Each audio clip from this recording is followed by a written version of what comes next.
अस्सलाम वालेकुम सज्जनों बेलियो तो मित्रों ਤੁਹਾਡਾ ਕੀ ਹਾਲ ਚਾਲ ਹੈ। ਉਮੀਦ ਹੈ ਸਾਰੇ ਠੀਕ ਠਾਕ ਹੋਣਗੇ ਤੇ ਵਧੀਆ ਹੋਣਗੇ। ਲਹਿੰਦੇ ਪੰਜਾਬ ਤੇ ਚੜ੍ਹਦੇ ਪੰਜਾਬ ਮਾਸ਼ਾਅੱਲਾ ਨਾਲ।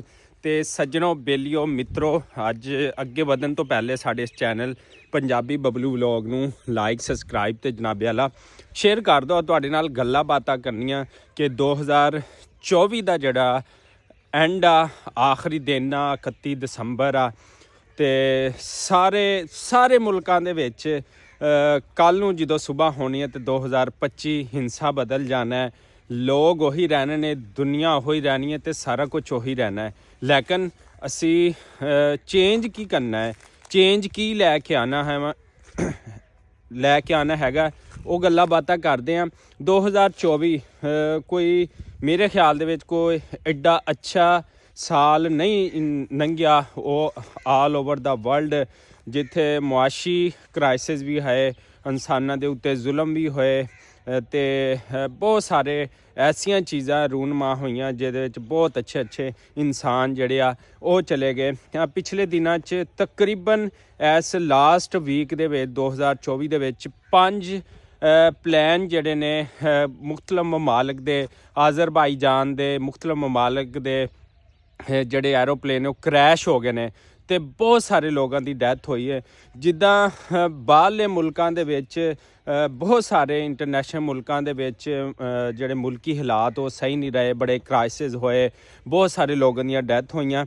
ਤੇ ਇਸ ਤਰ੍ਹਾਂ ਹੀ ਸਾਡੇ ਲਹਿੰਦੇ ਪੰਜਾਬ ਪਾਕਿਸਤਾਨ ਦੇ ਵਿੱਚ ਵੀ ਬੜੇ ਮਸਲੇ ਮਸਾਇਲ ਰਹੇ ਨੇ, ਮੁਆਸ਼ੀ ਮਸ਼ਰਤੀ ਤੇ ਬਹੁਤ ਸਾਰੇ ਲੋਕਾਂ ਦੇ ਉੱਤੇ ਨਾਜਾਇਜ਼ ਜਿਹੜਾ ਜ਼ੁਲਮ ਵੀ ਹੋਏ ਨੇ।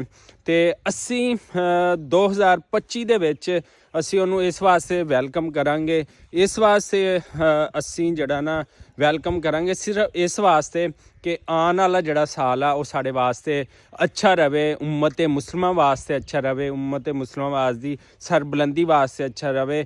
ਤੇ ਜਿਹੜਾ ਨਾ ਮੇਰੇ ਆਕਾ ਦਾ ਫਰਮਾਨ ਆ ਕਿ तमाम ਨਬੀ ਨੂੰ ਇਨਸਾਨਾਂ ਵਾਸਤੇ ਦੁਆ ਜਿਹੜੀ ਹੈ ਉਹ ਅੱਛੀ ਮੰਗਣੀ ਚਾਹੀਦੀ ਹੈ।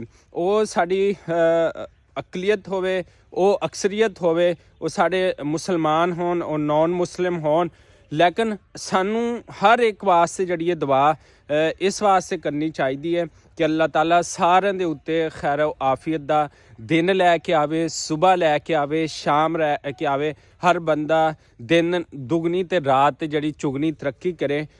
2024 ਦੇ ਵਿੱਚ ਜੋ ਵੀ ਕੁਝ ਹੋਇਆ ਅਸੀਂ ਇਹਨੂੰ ਭੁੱਲ ਜਾਈਏ, ਅਸੀਂ ਇਹ ਅਜ਼ਮ ਕਰੀਏ ਕਿ 2024 ਜਿੱਥੇ ਸਾਡੇ ਬਹੁਤ ਸਾਰੇ ਇਖਤਲਾਫਾਤ ਸੀ, ਲੜਾਈਆਂ ਝਗੜੇ ਸੀ, ਅਸੀਂ ਨਮਾਜ਼ ਨਹੀਂ ਪੜ੍ਹ ਸਕੇ, ਅਸੀਂ ਕੁਰਾਨ ਪਾਕ ਦੀ ਤਿਲਾਵਤ ਨਹੀਂ ਕਰ ਸਕੀ, ਅਸੀਂ ਕੁਛ ਵੀ ਨਹੀਂ ਅਗਰ ਕਰ ਸਕੇ ਤੇ ਅੱਲਾਹ ਤਾਲਾ ਨੇ ਇਹ ਨਵਾਂ ਸਾਲ ਤਾਂ ਜਿਹੜਾ ਸਾਡੇ ਇਸਲਾਮੀ ਸਾਲ ਨੇ ਉਹ ਸ਼ੁਰੂ ਹੋਏ ਨੇ, ਲੇਕਿਨ ਜਿਹੜਾ ਨਵਾਂ ਸਾਲ ਆ ਅੰਗਰੇਜ਼ੀ ਸਾਲ ਲਾ ਲਓ ਇਹਨੂੰ, ਤੇ ਇਹਦੇ ਵਿੱਚ ਅਸੀਂ ਆਉਣ ਵਾਲੇ ਵਕਤ ਵਾਸਤੇ ਅਸੀਂ ਜਿਹੜਾ ਨਾ ਤਿਆਰ ਰਹੀਏ, ਅਸੀਂ ਨਮਾਜ਼ ਵੀ ਪੜ੍ਹੀਏ, ਦੂਸਰੇ ਦਾ ਜਿਹੜਾ ਹੱਕ ਆ ਉਹ ਨਾ ਖਾਈਏ, ਦਾਦ ਰਸੀ ਗਈਏ, ਆਪਣੇ ਗੁਨਾਹਾਂ ਦੀ ਜਿਹੜੀ ਉਹ ਮਾਫੀ ਮੰਗੀਏ।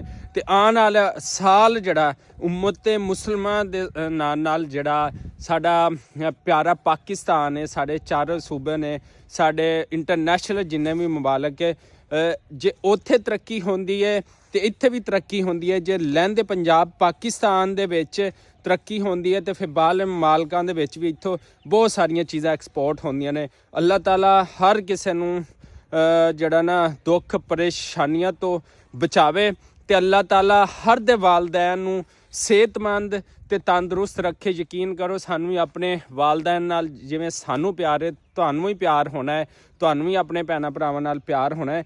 ਅੱਲਾਹ ਤਾਲਾ ਸਭ ਦੇ ਭੈਣਾਂ ਭਰਾਵਾਂ ਨੂੰ ਖੁਸ਼ ਰੱਖੇ, ਉਹਨਾਂ ਦੇ ਰਿਜ਼ਕ ਦੇ ਵਿੱਚ ਜਿਹੜਾ ਨਾ ਉਹ ਤਰੱਕੀ ਪਾਵੇ ਤੇ ਜਿਹੜਾ ਵਾਲਦੈਨ ਤੰਦਰੁਸਤ ਰਹਿਣ, ਜਿਹੜੇ ਬਿਮਾਰ ਨੇ ਅੱਲਾਹ ਤਾਲਾ ਉਹਨਾਂ ਨੂੰ ਸ਼ਿਫਾਏ ਕਾਮਲਾ ਅਜਰਾ ਅਤਾ ਫਰਮਾਏ। ਐਸੇ 31 ਦਸੰਬਰ ਆਖਰੀ ਦਿਨ ਨੇ ਸ਼ਾਮਾਂ ਦਾ ਤੇ ਅਸੀਂ ਤੁਹਾਡੇ ਨਾਲ ਗੱਲਬਾਤ ਕਰਦੇ ਪਏ ਹਾਂ ਤੇ ਅੱਲਾਹ ਤਾਲਾ ਜਿਹੜਾ ਨਾ ਸਭ ਨੂੰ ਖੁਸ਼ ਰੱਖੇ ਤੇ ਮੋਸਟ ਵੈਲਕਮ 2025। ਅਸੀਂ ਉਮੀਦ ਕਰਦੇ ਹਾਂ ਕਿ 2025 'ਚ ਸਾਡਾ YouTube ਚੈਨਲ, ਸਾਡਾ Facebook page Punjabi Bablu vlog ਜਿਹੜਾ ਇਹ ਵੀ ਜ਼ਰੂਰ ਤਰੱਕੀ ਕਰੇਗਾ। ਅਸੀਂ ਫਿਰ ਬਾਹਰਲੇ ਮਾਲਕਾਂ ਦੇ ਵੀ ਵਿਜ਼ਿਟ ਕਰਾਂਗੇ, ਆਸਟ੍ਰੇਲੀਆ ਹੋਵੇ, ਪਾਕਿਸਤਾਨ ਹੋਵੇ, ਇੰਡੀਆ ਹੋਵੇ, ਜਾਪਾਨ ਹੋਵੇ, ਫਰਾਂਸ ਹੋਵੇ, ਤੇ ਅਸੀਂ ਵੀ ਤੁਹਾਨੂੰ ਉੱਥੇ ਮਿਲਣ ਆਇਆ ਕਰਾਂਗੇ। ਪੰਜਾਬੀ ਬਬਲੂ ਵਲੋਗ ਹਰ ਮੁਮਾਲਿਕ ਦਾ ਸਫ਼ਰ ਕਰੇਗਾ ਇਨਸ਼ਾਅੱਲਾ। ਇਸ ਸਾਲ ਇਸ YouTube ਚੈਨਲ ਦੀ ਵੀ ਤਰੱਕੀ ਦਾ ਸਾਲ ਹੋਏਗਾ। ਇਸੇ ਦੁਆ ਉਮੀਦ ਦੇ ਨਾਲ ਕਿ ਲਹਿੰਦੇ ਪੰਜਾਬ ਪਾਕਿਸਤਾਨ ਤੋਂ ਪੰਜਾਬੀ ਬਬਲੂ ਵਲੋਗ ਦਾ ਇੱਕ ਦਫਾ ਫਿਰ ਸਲਾਮ ਹੋ ਗਿਆ।